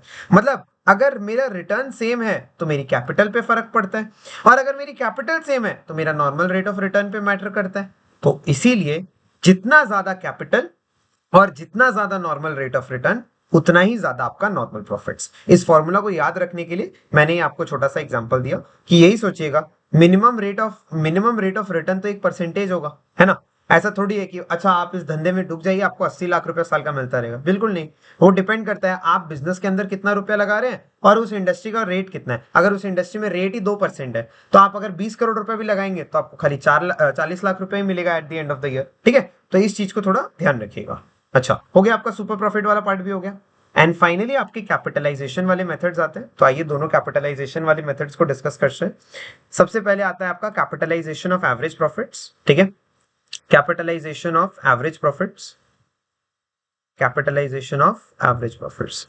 भैया कैपिटलाइजेशन ऑफ एवरेज प्रॉफिट्स का मतलब होता है मैं एवरेज प्रॉफिट्स को कैपिटलाइज करते डायरेक्ट गुडविल का अमाउंट निकालूंगा। देखिए ये मेथड अलग क्यों है, ये जो पहले 3 मेथड है ना, इससे एक फिगर निकलती है, ठीक है, इनसे एक फिगर निकलती है जिसको मैं यहां पे प्लेसमेंट देता हूं, तो जाके आके आपका गुडविल का फिगर आता है। बट ये जो कैपिटलाइजेशन के मेथड है ना, इससे आपका डायरेक्टली क्या बोला, इससे आपका डायरेक्टली गुडविल का फिगर निकलता है, बस यही डिफरेंस है। ठीक है, तो भैया एवरेज प्रॉफिट आपने जैसा निकाला वैसा ही रखिए, तो मैं बोलूंगा average profits divided by normal rate of return. तो उसको मैं शॉर्ट फॉर्म में लिख रहा हूं NRR, प्लीज आप इसको एग्जाम में मत लिखिएगा, ये रहा normal rate of return into 100। ठीक है, average profits divided by NRR into 100। और इसमें से आपको एक चीज माइनस करनी है, मैं यहां लिख देता हूं इंटू 100। इसमें से आपको एक चीज माइनस करनी है, that is your net assets. इसके ऊपर हम लोग अभी डिस्कशन करते हैं। नेट एसेट्स आपको याद है? याद है? नहीं नहीं, क्लास 11 का नहीं, अभी इसी वीडियो में हमने डिस्कस किया था। नेट एसेट्स इज आपका एसेट्स माइनस आउटसाइड लायबिलिटी। ठीक है, वही वाली चीज है। ओके, एंड फाइनल आपका एक फॉर्मूला होता है which is capitalisation of super profits.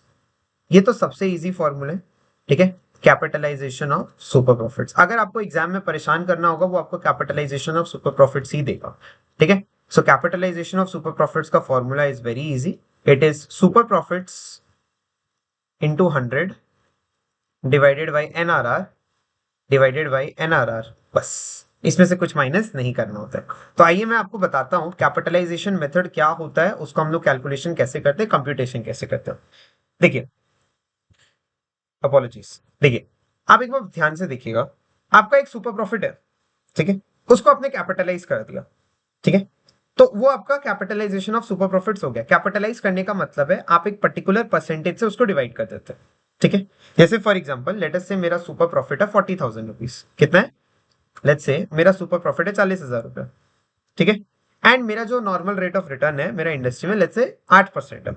तो मैंने क्या किया, 40,000 इंटू 100 डिवाइडेड बाई 8, तो मेरा आंसर कितना निकल के आएगा, 50 लाख रुपया या 5 लाख रुपया, आई डोंट नो, शायद 5 लाख रुपया। एक बार फिगर्स को भूल जाइए, देखिएगा। तो 5 लाख रुपया मेरी गुडविल है, मैंने सिंपली उसको कर लिया।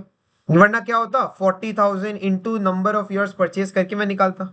अगेन इस मेथड का ये मत बोलिएगा कि इस मेथड में क्या हम लोग क्यों करते हैं, वो डिपेंड करता है वैल्यूएशन के ऊपर। अब भैया एवरेज प्रॉफिट्स में भी तो फॉर्मूला सेम होना चाहिए, average profits into 100 divided by NRR। ये आपने नेट एसेट्स एक्स्ट्रा में क्यों किया? देखिए, एवरेज प्रॉफिट्स के अंदर दो चीज होती है, एवरेज प्रॉफिट्स के अंदर दो चीज होती है, उसको मैं आपको एक ग्राफ के थ्रू समझाता हूँ। ठीक है, ये बहुत डीप लेवल पे मैं जाने की आपको समझाने की कोशिश कर रहा हूँ ताकि आपको फॉर्मूला याद रहे। आपका एंड रिजल्ट होता है फॉर्मूला। ठीक है, लेट अस से एक बिजनेस है, ठीक है, जो इस लेवल पे, ठीक है, एक बिजनेस है इस लेवल पे और एक बिजनेस है इस लेवल पे। ठीक है, अब आप बात को समझने की कोशिश कीजिएगा। ये इनके प्रॉफिट्स हैं एवरेज, मतलब मैं एवरेज प्रॉफिट्स की बात कर रहा हूं सारे। ठीक है, तो ये इस बिजनेसेस के एवरेज प्रॉफिट्स है। अब इस बिजनेस के जो भी एवरेज प्रॉफिट्स है उसमें एक मिनिमम अमाउंट तो ऑलरेडी नॉर्मल प्रॉफिट्स खा चुका होगा, करेक्ट? मतलब ये जितना पोर्शन है ये तो कॉमन है, ए के लिए भी, बी के लिए भी, सी के लिए भी। तो ये तो नॉर्मल प्रॉफिट है, ये तो इंडस्ट्री में सबको मिल ही रहा है, मिनिमम ये तो मिल ही रहा है। इसके ऊपर ये लोग जो सब कमा रहे हैं ये इन सबका इंडिविजुअल सुपर प्रॉफिट है, करेक्ट? तो भैया आपने जो मेहनत की है, जो आपने मेहनत की है वो नॉर्मल के लिए की है या सुपर प्रॉफिट्स के लिए की है? कॉमन सेंस, सुपर प्रॉफिट्स के लिए हम लोग मेहनत करते हैं क्योंकि नॉर्मल प्रॉफिट तो आपको नॉर्मली काम करने से ही मिल जा रहा था, करेक्ट? तो भैया आपने जो सुपर प्रॉफिट के लिए मेहनत की है उसी का गुडविल होता है। मतलब नॉर्मल प्रॉफिट के लिए तो आपका गुडविल नहीं होना चाहिए। आई होप आपका कॉमन सेंस इस चीज का आंसर दे रहा होगा। एंड सुपर प्रॉफिट को हम लोग कैपिटलाइज ऑलरेडी कर रखे थे। तो देखिए, यही लॉजिक वापस लगाइएगा, जो आपका एवरेज प्रॉफिट है वो ये पूरा है। अगर आप इसको कैपिटलाइज कर रहे हैं तो आप इस पोर्शन को भी कैपिटलाइज कर रहे हैं। आई रिपीट, अगर आप एवरेज प्रॉफिट मतलब ये पूरा को कैपिटलाइज कर रहे हैं, देन इन दैट केस आप ये वाला पोर्शन को भी कैपिटलाइज कर रहे हैं, नॉर्मल प्रॉफिट वाला पोर्शन को भी कैपिटलाइज कर रहे हैं। आप नॉर्मल प्रॉफिट को कैपिटलाइज करके क्या पाएंगे? नॉर्मल प्रॉफिट को कैपिटलाइज करके तो आपको वापस आपका कैपिटल एम्प्लॉयड या नेट एसेट्स ही मिलेगा। भैया आपने बिजनेस के अंदर 50 लाख रुपए लगाए, आप लेट्स से बिजनेस में 10% का रिटर्न है, मैंने क्या बोला, 50 लाख का वो लगाए कैपिटल एम्प्लॉयड, 10% का बिजनेस में रेट ऑफ रिटर्न है, 5 लाख रुपए आपका नॉर्मल प्रॉफिट है, करेक्ट? अब लेट्स से आपका एवरेज प्रॉफिट निकल के आता है 6 लाख रुपया, तो आप बोलोगे भैया मेरा 1 लाख रुपीज सुपर प्रॉफिट है। पूरा एग्जांपल लास्ट तक सुनिएगा, ठीक है, मैं बोर्ड आपको दिखा रहा हूं। 1 लाख रुपीज आपका सुपर प्रॉफिट है। तो भैया एक बात बताइए, अगर आपका बेसिस पे मैं फॉर्मूला पे जाऊं 6 lakh average profit into 100 divided by 10%, मेरा आंसर कितना निकल के आएगा? 60 lakh rupees. Is this my goodwill? Is this my goodwill? Absolutely not. पूछिए क्यों? भैया 50 लाख रुपए तो आपने धंधे में लगा ही रखे थे, 50 लाख रुपए तो आपके धंधे में लगा रखे थे, तो भैया 60 लाख रुपए की गुडविल कैसे बन गई एक ही साल में विदाउट एनी मेहनत? तो भैया 50 लाख रुपए इसमें से मैं माइनस करूंगा तो जाके मेरा आंसर आएगा 10 लाख रुपया। 50 लाख क्या है? मेरा नेट एसेट्स या कैपिटल एम्प्लॉयड। देखिए ये दोनों टर्म्स में बहुत माइनर डिफरेंस होता है, बट एट दिस स्टेज अभी अपने आपको कंफ्यूज मत कीजिएगा, अज्यूम कीजिए कैपिटल एम्प्लॉयड और नेट एसेट सेम होता है। तो भैया आपने माइनस किया, आपका 10 लाख रुपया, यस ये है आपका गुडविल, ये है आपका गुडविल। और आप देखिए अगर आप सुपर प्रॉफिट को कैपिटलाइज करते तो आपका आंसर यही आता, into 100 divided by 10 which is equal to 10 lakh रुपए, यही आपका आंसर आता। आपको समझ आया? करेक्ट। यहाँ परसेंटेज का sign I am very sorry नहीं देना चाहिए क्योंकि मैंने ऑलरेडी ऊपर 100 से मल्टीप्लाई कर दिया।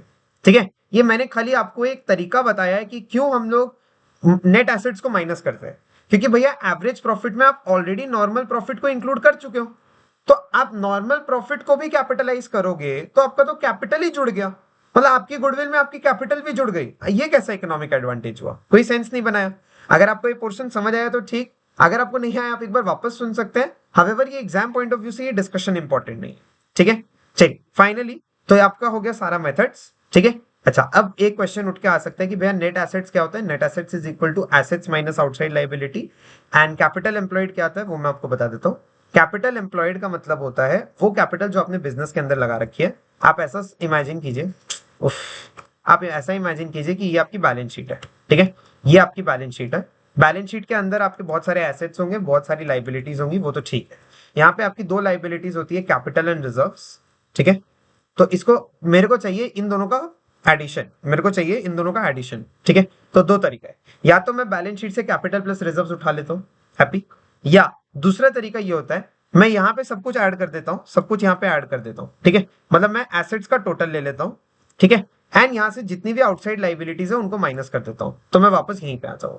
ठीक है, तो ये दो ही तरीके एग्जिस्ट करते हैं। ओके ओके, फाइनली ये मैंने आपको बहुत रफली बताया। ठीक है, अब हम लोग फाइनली उठ के चलते हैं अपना एडजस्टमेंट्स वाला पोर्शन पे, जहां पे एग्जाम में कभी कभी हम लोग से मिस्टेक हो जाती है। भैया एडजस्टमेंट्स क्यों आएगा इस चैप्टर में वो भी मैं आपको बता देता हूँ। देखिए आपने जो एवरेज प्रॉफिट निकाला, वेटेड एवरेज प्रॉफिट निकाला, सुपर प्रॉफिट निकाला, एंड उसके बाद आपने उनकी कैपिटलाइजेशन की, ये सब डिपेंड करता है आपको साल का प्रॉफिट गिवन है।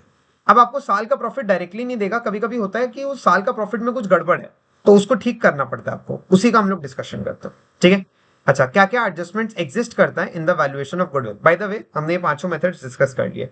ओके, इवन नीचे से देखिएगा, एबनॉर्मल गेन्स एंड लॉसेस, इसको हम लोग को ठीक करना पड़ता है। मैं बोलूंगा इसको हम लोग को ठीक करना पड़ता है, प्लस माइनस में अभी नहीं बोलूंगा, इसका डिस्कशन इंटरेस्टिंग है। देखिए एबनॉर्मल गेन एंड लॉसेस का मतलब क्या है? मेरे बिजनेस के अंदर में कुछ ऐसे गेन्स एंड लॉसेस है जो मेरे बिजनेस में हमेशा नहीं होते। आई रिपीट, मेरे एबनॉर्मल गेन एंड लॉसेस अगर पीएल में है, इसका मतलब वो ऐसे गेन्स एंड लॉसेस है जो रोज रोज मेरे बिजनेस में नहीं होते। मैं एक बिजनेस को खरीद रहा हूं आगे चलाने के लिए, तो उसकी गुडविल मैं क्यों एक्स्ट्रा पे करूं जो मेरा एबनॉर्मल गेन एंड लॉसेस कभी लाइफ में आगे रिपीट ही नहीं होगा? भैया ऐसा क्या होगा? सुनिए, आपका स्टॉक जल गया, आपका प्लांट जल गया, आपका लॉस बाय फायर हो गया, लॉस बाय फायर की वजह से आपका पीएल अचानक गिर गया, तो आपका गुडविल भी गिर गया, चाहे आप एवरेज प्रॉफिट करो, सुपर प्रॉफिट करो, कुछ भी करो। आई थिंक आपको ये हिट करना चाहिए, अगर आपका एवरेज प्रॉफिट गिर गया तो आपका सुपर प्रॉफिट भी ऑटोमेटिकली गिर गया। करेक्ट। अच्छा भैया एबनॉर्मल गेन भी हो सकता है। हाँ, अगली आपको एक अचानक से लॉटरी लग गई, चलिए लॉटरी बहुत चीप एग्जांपल हो गया, आपको जो पिछले साल प्लांट जला उसका इंश्योरेंस क्लेम इस साल मिला, तो आपका अचानक से प्रॉफिट डबल हो गया, तो आपका सुपर प्रॉफिट भी बहुत हाई हो गया। तो इसकी वजह से क्या होता है ना, बहुत इरेगुलरिटीज हो जाती है। और मुझे क्या चाहिए? एक ऐसा प्रॉफिट जो आगे लाइफ लॉन्ग कंटिन्यू हो, तभी ना वो सही मेजरमेंट ऑफ गुडविल होगा।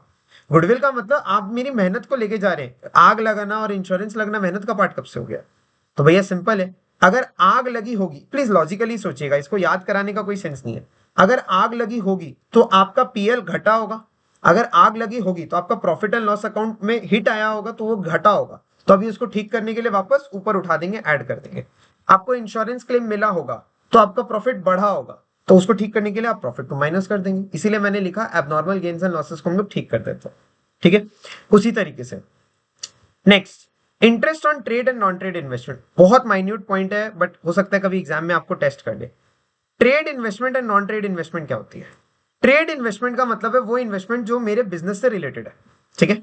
नॉन ट्रेड इन्वेस्टमेंट का मतलब है ऐसी इन्वेस्टमेंट जो मेरे बिजनेस से रिलेटेड नहीं है। जैसे फॉर एग्जांपल मेरा बिजनेस है, लेट्स से एक एग्जांपल ले लेते हैं, लेट्स से मेरा बिजनेस है कैलकुलेटर्स बनाना, मेरे आगे कैलकुलेटर रखा है, मैं बोलता हूँ।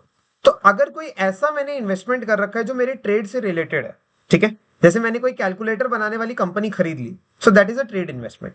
बट मैंने कोई बुक्स बनाने वाली कंपनी खरीद ली, मैंने कोई ऑयल ड्रिलिंग वाली कंपनी खरीद ली, that is my non trade investment, वो मैंने खाली प्रॉफिट के लिए रखी हुई है, ठीक है।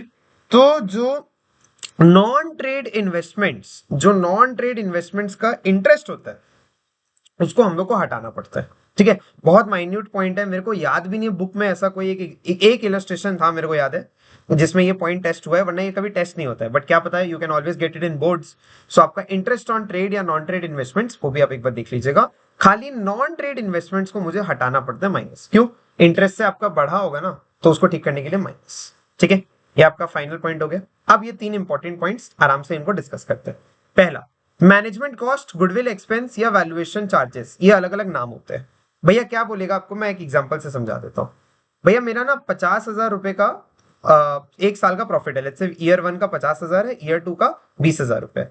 क्वेश्चन में मेंशन्ड है कि इस वैल्यूएशन एक्सरसाइज के लिए या गुडविल एक्सपेंस करने के लिए या गुडविल को वैल्यू करने के लिए या मैनेजमेंट कॉस्ट या एनुअल मेंटेनेंस चार्ज कुछ भी 5,000 रुपया होना चाहिए, जो मैंने डिडक्ट नहीं किया।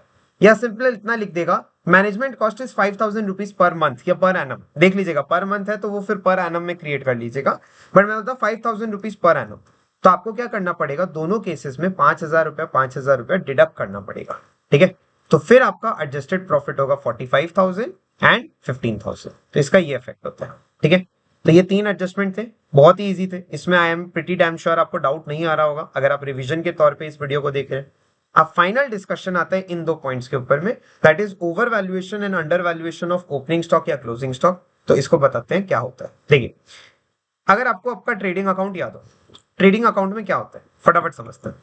लेट्स से आपका ट्रेडिंग अकाउंट है ये, ठीक है, ट्रेडिंग अकाउंट। ट्रेडिंग अकाउंट में आपका यहां पे होता है 2 ओपनिंग स्टॉक, ठीक है, यहीं पे आता है आपका ग्रॉस प्रॉफिट, ठीक है, और इस तरफ आता है आपका बाई क्लोजिंग स्टॉक। भैया और भी तो आइटम आते हैं परचेज से, मेरे को उनसे मतलब नहीं है, मैं एक बार अभी जिस पे डिस्कस कर रहा हूं वो समझेगा। मैंने बोला मेरा क्लोजिंग स्टॉक ओवर वैल्यू है। ओवर वैल्यू का मतलब क्या होता है, अगर उसकी वैल्यू 100 है तो मैं 101 डिस्क्लोज कर रहा हूं, मतलब जरूरत से ज्यादा मैं वैल्यू दिखा रहा हूं, उसको बोलते हैं ओवर वैल्यूएशन। भैया मेरा क्लोजिंग स्टॉक ओवर वैल्यू है, इसका मतलब क्या है, मेरा क्लोजिंग स्टॉक मैंने बढ़ा के दिखाया है। अगर मैंने अपना क्लोजिंग स्टॉक बढ़ाया, अगर मैंने अपना क्लोजिंग स्टॉक बढ़ाया, तो इस तरफ का जो मेरा टोटल है वो बढ़ा होगा। अगर मेरा इस तरफ का टोटल बढ़ा, तो मेरा इस तरफ का टोटल भी ऑटोमेटिकली बढ़ा, तो जो मेरा बैलेंसिंग फिगर ग्रॉस प्रॉफिट है वो भी बढ़ा, ठीक है। भैया इतना लंबा एक्सप्लेनेशन, ठीक है, खाली फर्स्ट टाइम कॉन्सेप्चुअल था। अब आप सोचिए, अगर आपका क्लोजिंग स्टॉक का वैल्यू बढ़ा, इसका मतलब क्या, लॉजिकली सोचिए, आप बोल रहे हैं अरे मेरे गोडाउन में 10 करोड़ नहीं 15 करोड़ का माल पड़ा है, तो इसका मतलब आपका प्रॉफिट भी तो 5 करोड़ रुपए से बढ़ गया ना, आपका प्रॉफिट भी 5 करोड़ रुपए से बढ़ गया, ग्रॉस प्रॉफिट आपका 5 करोड़ रुपए से बढ़ गया। तो भैया ये तो गलत है, भैया ये तो गलत है। तो भैया अगर आपका प्रॉफिट बढ़ा हुआ है तो उसको ठीक करने के लिए अब आप माइनस करेंगे, वेरी गुड। मतलब ओवर वैल्यूएशन, अगर ओवर वैल्यूएशन है किसका, क्लोजिंग स्टॉक का, तो उसको आप माइनस करेंगे। अब देखिए मैं इसके सारे केसेस आपके साथ डिस्कस करूंगा। अगर ओवर वैल्यूएशन है क्लोजिंग स्टॉक का, तो अंडर वैल्यूएशन भी तो हो सकता है। अंडर वैल्यूएशन मतलब 100 का माल में 98 पे डिस्क्लोज कर रहा हूं, मतलब 2 रुपए कम में। अगर मेरा क्लोजिंग स्टॉक कम है, तो मतलब मैं 10 करोड़ का माल 8 करोड़ में दिखा रहा हूं, तो मेरा ग्रॉस प्रॉफिट भी कम हो रहा है। अब मेरा प्रॉफिट कम हुआ है, मुझे उसको ठीक करना है। तो अगर मेरा under valuation of closing stock है, क्या बोला मैंने, अगर मेरा under valuation of closing stock है, उसको मैं ऐड कर दूं, ठीक है। अब फाइनल इसका नेक्स्ट पार्ट, भैया मेरा ओपनिंग स्टॉक ओवर वैल्यूड है। अगर मेरा ओपनिंग स्टॉक ओवर वैल्यूड है, तो मेरा ग्रॉस प्रॉफिट अंडर मतलब अननेसेसरीली कम हो गया होगा, क्योंकि ये सेम साइड में है, ठीक है। सोचने की कोशिश कीजिएगा। भैया मेरे को नहीं समझ आ रहा है, ठीक है, देखिए अज्यूम कीजिए खाली 3 आइटम है, ओपनिंग, क्लोजिंग, ग्रॉस प्रॉफिट, एकदम मैं रफली बता रहा हूं। लेट अस से मेरा ओपनिंग था 70 रुपया, मैं क्लोजिंग स्टॉक दिखा रहा हूं 110 रुपए का, तो मेरा ग्रॉस प्रॉफिट कितना हुआ, 40 रुपए का। अब लेट अस से मैं 110 की जगह इसे 120 में दिखाता हूं, तो इस तरफ का भी टोटल हो गया 120, तो अब इस तरफ का भी टोटल 120, तो बैलेंसिंग फिगर तो यही चेंज होगा ना, 50 रुपया यही तो बनेगा, है कि नहीं। अच्छा, अब दूसरा केस देखिए, सब कुछ सेम है, लेकिन अब मैंने क्या किया, ओपनिंग स्टॉक को 70 से 90 कर दिया, ओवर वैल्यू कर दिया। हाँ, 70 से काट के 90 कर दिया, ओवर वैल्यू कर दिया। तब देखिए मेरा ग्रॉस प्रॉफिट गिर गया, 30 रुपया हो गया। समझे? आई होप मैं आपको बैलेंसिंग फिगर वाला कॉन्सेप्ट बता पाया। अगर ये आपको याद नहीं, आपको लेजर वापस पढ़ना पड़ेगा।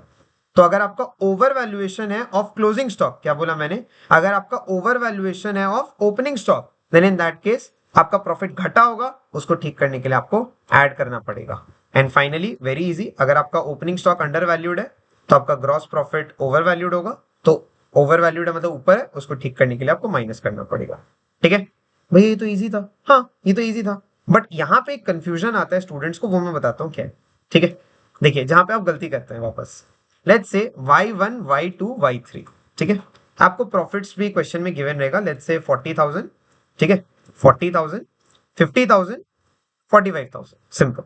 ठीक है, आपको गिवन रहेगा कि जो ईयर 2 के एंड में क्लोजिंग स्टॉक है, क्या बोला मैंने, ईयर 2 के एंड में जो क्लोजिंग स्टॉक है वो ओवर वैल्यूड है, वो ओवर वैल्यूड है 10,000 रुपए से।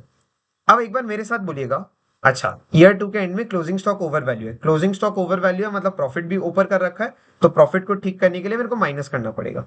तो मैं क्या बोलूंगा, यहाँ पे एडजस्टमेंट करके 10,000 रुपया माइनस कर लूंगा ईयर 2 से। वेरी गुड, तो आपका फाइनल फिगर क्या आया, ईयर 1 में कुछ भी नहीं हुआ, हटा दो, तो ये 40 का 40 रहेगा, ये भी 40 हो जाएगा, एंड ये भी 45 का 45 रहेगा, यहाँ पे भी कुछ नहीं हुआ। गलत, एब्सोल्युटली गलत, यहीं पे आप मिस्टेक करते हैं।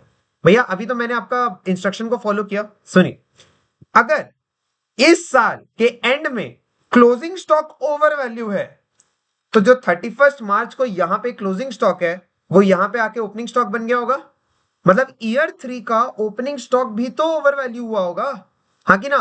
तो ईयर 3 का ओपनिंग स्टॉक को भी ठीक करना पड़ेगा, तो ईयर 3 का ओपनिंग स्टॉक ओवर वैल्यू है मतलब प्रॉफिट गिरा होगा, तो प्रॉफिट को ठीक करने के लिए प्लस करेंगे। तो मैं क्या करूंगा, ईयर 3 में 10,000 रुपया प्लस कर दूंगा, so my answer will come out to be 55,000, simple, ये मेरा आंसर होगा। ठीक है, and this is where the mistakes happen. मैंने आपको बता दिया कि देखिए अगर क्लोजिंग स्टॉक किसी साल का ओवर वैल्यूड है या अंडर वैल्यूड है, तो उसका opposite effect definitely next year के ओपनिंग स्टॉक में भी पड़ा होगा, करेक्ट, तो उसको भी ठीक कीजिएगा। अच्छा, एक बार क्वेश्चन पेपर मेरे को याद नहीं है कौन सा, एक बार आया था कि opening stock of year 3 is over valued, तो थोड़ा सा बुद्धि लगाना था, अगर ईयर 3 का ओपनिंग स्टॉक ओवर वैल्यूड है तो ईयर 2 का क्लोजिंग स्टॉक भी तो ओवर वैल्यू रहा होगा, तो आपको एडजस्टमेंट उस तरीके से करना था। ठीक है, अच्छा, अब फाइनली एक पॉइंट और रह जाता है, which is are very important point, which is rectification of expenditure classification plus implied depreciation adjustments. इस पॉइंट को डिस्कस करने में मजा आएगा। आइए, इस पॉइंट को डिस्कस करने के लिए मेरे को एक बड़ा एग्जांपल लेना पड़ेगा। ठीक है, इस पॉइंट को एक्सप्लेन करने के लिए मैं एक एग्जांपल लूंगा। ठीक है, जैसे लेट्स से मैं आपको एक एग्जांपल लिख के दिखाता हूं, आपको सब समझ आ जाएगा। ठीक है, लेट्स से मैंने एक मशीन खरीदी थी, ठीक है, मैंने मशीन परचेज की थी, machine purchased on April May, let's say 1 July 2024 for ₹30,000। ठीक है, या लेट्स से परचेज नहीं होता, मशीन में एक मेजर ओवरऑल हुआ है। ठीक है, ओवरऑल का मतलब होता है एक ऐसा रिपेयर जो कि जरूरी था ताकि वो आगे फंक्शन कर पाए, ये नॉर्मल रिपेयर एंड मेंटेनेंस से थोड़ा बड़ा होता है, तो एज पर रूल्स इसको कैपिटलाइज करना चाहिए। तो मैंने मशीन ओवरऑल कराया 1 जुलाई 2024 को 30,000 रुपए का, but but charge it to revenue, इस तरीके की लैंग्वेज से आपको कंफ्यूज किया जाता है, चार्ज इट टू रेवेन्यू। ठीक है, डेप्रीसिएशन 10%, एकदम सिंपल। ठीक है, depreciation at the rate 10%, simple, WDV लिखा हुआ है। ठीक है, इसका मतलब क्या है, पहले इस बात को समझते हैं। ठीक है, 1 जुलाई 2024, ठीक है, 1 जुलाई 2024, और हम लोग फिगर बना रहे हैं 31 मार्च 2026 को। ठीक है, क्या हुआ, तो बीच में एक और डेट आई होगी 31 मार्च 2025, मतलब ये 1 डेढ़ साल पुरानी बात हो गई। अब देखिए 1 जुलाई 2024 को क्या हुआ, हमने 30,000 रुपए का खर्चा किया। ठीक है, अब ये 30,000 रुपए का खर्चा तो ओवरऑल था, बट जो हमारा अकाउंटेंट था उसने क्या किया, उसने गलती कर दी, उसको लगा ये तो नॉर्मल रिपेयर एंड मेंटेनेंस था, क्योंकि कोई नई एसेट तो बनी नहीं, तो वो जूनियर एम्प्लॉय था, उसको लगा ठीक है ये तो रिपेयर एंड मेंटेनेंस है, रिपेयर एंड मेंटेनेंस है तो उसने चार्ज कर दिया इट टू रेवेन्यू। रेवेन्यू का मतलब उसने उसको प्रॉफिट एंड लॉस में राइट ऑफ कर दिया।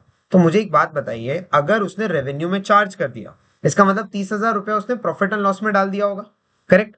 अगर उसने 30,000 रुपया प्रॉफिट एंड लॉस में डाला होगा तो क्या हुआ होगा, प्रॉफिट एंड लॉस 1000 रुपया 30,000 रुपए से कम हो गया होगा, 30,000 रुपए से उसके ऊपर प्रेशर गया होगा। तो उसको ठीक करने के लिए अब मैं क्या करूंगा, 30,000 रुपया ऐड करूंगा। यहां तक ठीक है, यहां तक कोई दिक्कत आपको नहीं, ये तो बहुत इजी था। तो मतलब 30,000 रुपया जो आपका प्रॉफिट एंड लॉस होगा इस साल का, मतलब जिस साल का ये है, उसमें आपने माइनस किया होगा, क्योंकि आपने गलती से जो एक्सपेंस कैपिटलाइज होना था उसको गलती से प्रॉफिट एंड लॉस में डाल दिया। बिकॉज आपने वो पैसा प्रॉफिट एंड लॉस में डाल दिया तो उसकी वजह से क्या होगा, आपका प्रॉफिट एंड लॉस कम हो गया।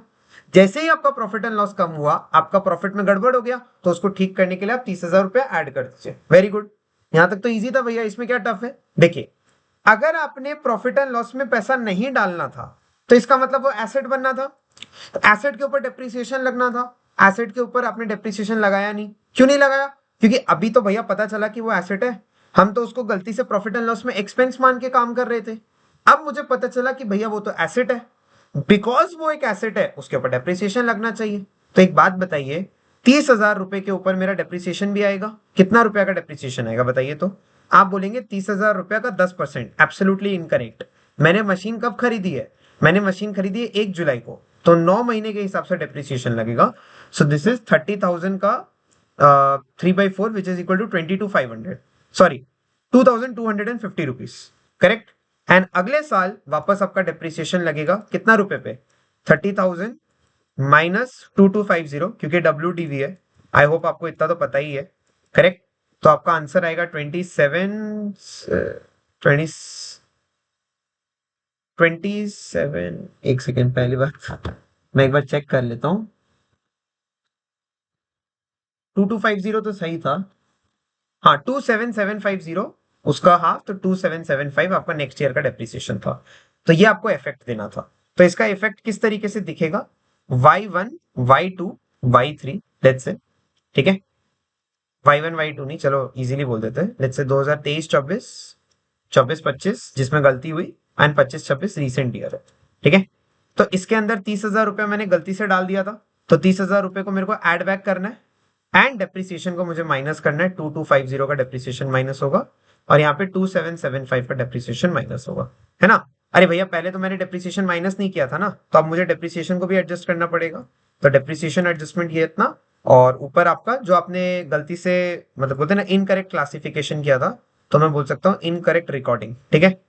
अच्छा, इसका एक उल्टा एग्जाम्पल भी आपको बता देता हूँ, लेट्स से आपका दिमाग और क्लियर होगा। लेट अस से मैंने 25,000 रुपए का खर्चा किया, ठीक है, 10% उस पर डेप्रिसिएशन लगता है SLM बेसिस पे, ठीक है। 25,000 का खर्चा है, उसको आपने कैपिटलाइज कर दिया, ठीक है, जबकि वो रेवेन्यू में जाना था। तो इसका मतलब क्या है, 25,000 का जो खर्चा है उसको आपको प्रॉफिट एंड लॉस अकाउंट में डालना था, आपने नहीं डाला, तो इसका मतलब आपका प्रॉफिट बढ़ा हुआ है। अब उसको ठीक करने के लिए आपको 25,000 रुपया माइनस करना पड़ेगा, करेक्ट। बट आपने उसको एसेट बना के रखा 2 साल तक, आपने उसको एसेट बना के रखा, तो आपने अननेसेसरी का डेप्रिसिएशन चार्ज किया। बिकॉज आपने अननेसेसरी डेप्रिसिएशन चार्ज किया, उसकी वजह से आपका प्रॉफिट एंड लॉस घटा होगा, तो उसको ठीक करने के लिए आप उसको एड बैक करेंगे। तो आप 2500 रुपया 2 साल में आप एड बैक कर देंगे, ठीक है। मतलब ये डेप्रिसिएशन को मैं राइट बैक कर रहा हूं, और ये आपका जो इनकरेक्ट क्लासिफिकेशन था, ठीक है। तो मैंने आपको दोनों तरीके के केसेस बता दिए, ठीक है। एंड एक दो छोटे मोटे पॉइंट्स और बता देता हूँ, लेट्स से अगर मैंने मिस कर दिए होंगे तो, गुडविल इज ऑलवेज पॉजिटिव और zero, goodwill can not be negative, ठीक है। मेरे को अभी जस्ट रियलाइज हुआ, मैंने ये सब पॉइंट्स नहीं लिखे ऊपर, goodwill can not be negative, ठीक है। ये पॉइंट कहां से उठ के आता है मैं आपको बता देता हूँ। लेट्स से सुपर प्रॉफिट का एक क्वेश्चन आप सॉल्व कर रहे हैं, ठीक है। अब सुपर प्रॉफिट के अंदर क्या हुआ, आपका फॉर्मूला क्या होता है, याद कीजिए, एवरेज माइनस नॉर्मल प्रॉफिट, ठीक है। Average minus normal, let's say normal profit है 40,000 और आपका एवरेज प्रॉफिट आया 36, तो आप -4 नहीं बोल सकते हैं सुपर प्रॉफिट, ठीक है। तो आपका आंसर हो जाएगा नील, नील नील यानी जीरो, ठीक है। तो फिर आपका गुडविल भी क्या होगा, super profit into number of years purchase, पूरा फॉर्मूला आप लिखेंगे, तो nil into something which is again equal to nil, ठीक है। तो आपका आंसर होगा नील या जीरो, ठीक है। इसको लेके भी आपको टेस्ट किया जा सकता है। अब इतने बड़े वीडियो में मैंने आपको जितना भी पढ़ाया मैं एक बार क्विकली समराइज कर देता हूँ। गुडविल के बारे में मैंने आपको पहले बताया, फिर मैंने आपको बताया it is intangible but it is not fictitious.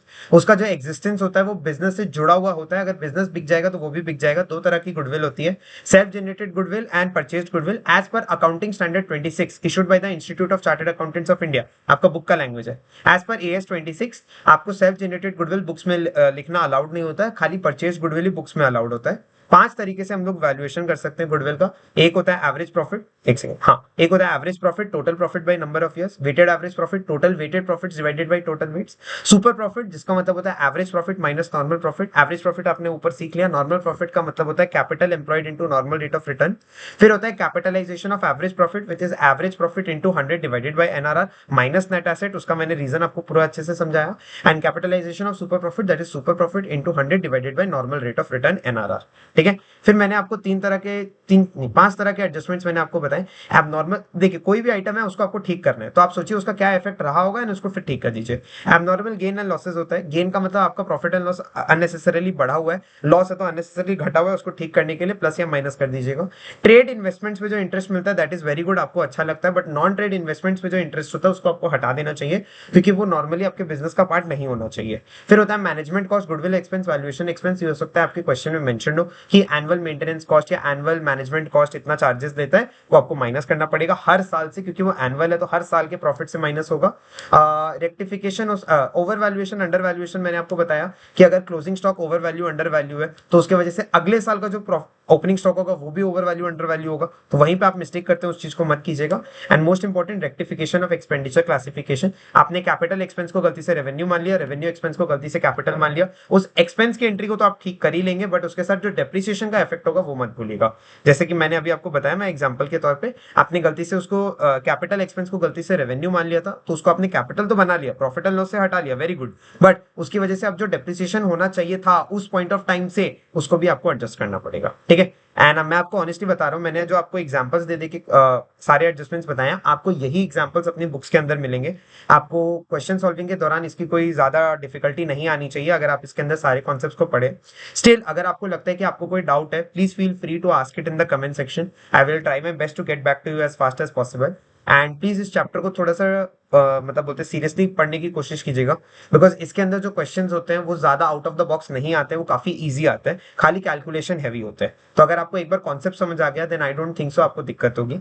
With that hope, if you like the video, definitely share it with your peers and classmates जिनको इस चैप्टर में प्रॉब्लम हो रही होती है, and do subscribe to my channel and definitely let me know अगर आपको कोई भी क्वेरीज डाउट्स होती है या आप कोई भी फीडबैक देना चाहते हैं इन माय कमेंट सेक्शन, मुझे उससे ज्यादा मोटिवेशन मिलता है to make these videos. With that thought, thank you so much, bye bye.